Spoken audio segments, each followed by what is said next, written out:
서울의 한 주상복합 공사 현장.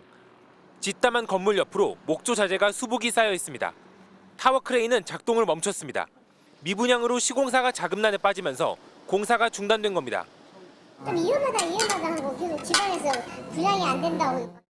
이 주상복합 건물은 원래는 작년 7월에 공사가 끝났어야 했는데요. 1년 넘는 시간이 지났지만 지금은 이렇게 공사가 중단되면서 문은 굳게 닫혀 있습니다. 건설업이 부진해서 헤어나지 못하고 있습니다. 지난달 건설업 생산은 6달 연속 감소했습니다.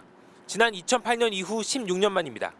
반도체가 그나마 호황이라는데 내수와 밀접한 도소매, 숙박 음식점은 여전히 침체 상태입니다. 계속 거의 빈사 상태죠. 직장인들이 이 주변에서도 점심 손님들이 좀 있다가도 지금 아예 없어졌어요.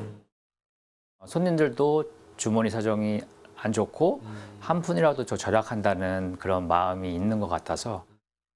민간 소비를 나타내는 소매 판매도 0.4% 떨어져 2달째 감소했습니다. 문제는 미래를 가늠할 투자마저 마이너스로 돌아섰다는 겁니다. 건설 수주는 1년 전보다 10% 넘게 떨어졌고 설비 투자도 전달보다 5.8% 감소했습니다. 이처럼 생산과 소비, 설비 투자가 동시에 감소한 건 5달 만에 처음입니다. 곳곳에 경고등이 켜지는데 반등 기미는 잘 보이지 않습니다. 내수를 끌어올릴 만한 상당히 뾰족한 대안이 사실은 있다고 보기는 어려운 거죠. 대외 악재까지 조금 있는 상황, 이제 조금 더 부정적인 어떤 하방 요인이 있다. 한국은행이 내년 1%대 경제 성장률을 예측하면서 2달 연속 금리 인하라는 강수를 뒀는데 코스피는 1% 넘게 빠지며 2,400대로 떨어졌습니다. MBC 뉴스 김건희입니다. 정기 세일이 한창인 백화점의 의류 매장입니다. 한파가 찾아온 뒤 겨울옷을 대거 내놨는데 할인된 가격도 부담스럽기는 마찬가지입니다. 아무래도 올해 살 걸? 내년에 살까? 그냥 작년에 입었던 걸 그냥 입을까? 가을 늦더위에 매출이 떨어진 백화점들만 비상인 건 아닙니다. 대형마트에서도 소비자들은 가격과 혜택을 더 깐깐하게 따집니다. 먹는 거는 줄일 수는 없죠. 그러다 보니까 무조건 할인 행사나 2+1, 1+1 이런 데 시선이 갈 수밖에 없어요. 딱 필요한 것만, 정말 그냥 필요한 것들만. 소비는 확실히 줄었습니다. 백화점에선 10월 기준 지난해 같은 달보다 판매가 5.4% 줄었고 대형마트도 6% 감소했습니다. 소비 판매액 지수로 보면 의복과 오락, 취미 등 여가 분야의 소비가 4% 가까이 떨어졌습니다. 지역의 상권에도 냉기가 감돕니다. 춘천의 닭갈비 골목 인근에는 점포 정리를 알리는 현수막이 나붙었습니다. 도심의 상가들도 한 집 건너 하나씩 문을 닫았습니다. 올해 강원 지역에서 문을 닫은 음식점만 2,800개입니다. 거진 다 나갔어요. 지금 여기 있는 사람 얼마 안 돼. 다 나가서 빈 가게. 문제는 앞으로의 소비 심리입니다.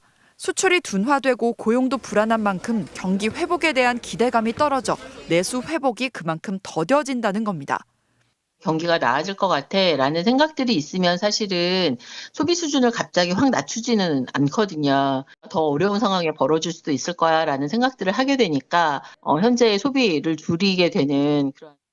한국은행이 내년 성장률을 1%대로 낮춰 잡으면서 금리도 잇따라 내렸지만 실제 경기에 훈풍이 될지는 미지수입니다. MBC 뉴스 송서영입니다. 낮은 지지율에 대해서 말씀하셨는데요. 정말 참 가슴 아픈 부분이다 이렇게 생각합니다. 왜냐라고 하면 경제 성적표 얘기를 좀 드리지 않을 수가 없는데요.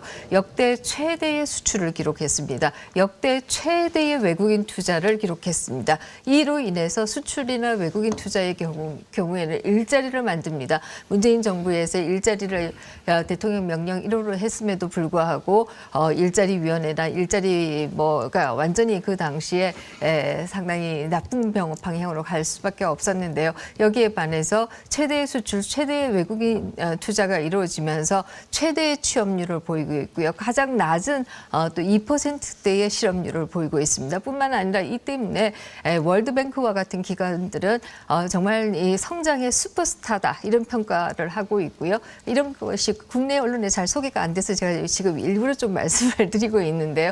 뿐만 아니라 무디스와 같은 신용평가 평가기관에서도 역대 최고의 신용평가 결과를 내놓고 있습니다. 뿐만 아니라 지금 전 세계적으로 원전이 약 2,000조 원의 시장이 형성되고 있는데요. 우리가 선도적으로 탈원전을 탈피함으로써 이 2,000조의 새로운 원전 시장에 우리가 들어갈 수 있는 기회가 지금 생겨나고 있습니다. 이렇게 본다라고 한다면 국적 성과에 있어서는 굉장히 좋은 성과를 기록했다. 이렇게 얘기할 수밖에 없고요. 사실 문재인 정부에 있어서 예산이 평균적으로 12% 증가한 것에 반해서 윤석열 정부에서는 2.8%로 누르고 있습니다. 이 때문에 인플레이션도 잡고 있는 것이다. 이렇게 얘기할 수 있죠. 물가의 경우에도 최근에 와서는 1%대로 내려가고 있습니다. 2%대에서 1%대로 내려가고 있고요. 무엇보다도 중요한 것은 문재인 정부에 있어서 부동산 가격의 폭등으로 인해서 가계부채가 500조가 늘었습니다. 이것이 고금리 시대를 맞으면서 그야말로 부채 폭탄이 터지는 것이 아니냐 이런 걱정을 했습니다만은 결과적으로 본다라고 하면 이 부분도 잘 매니지를 했고 이 때문에 우리가 또 세계 국채 시장에도 편입되게 되었습니다. 이렇게 본다라고 하면 얼마나 많은 성과를 이뤘느냐라는 얘기를 드릴 수가 있는데요.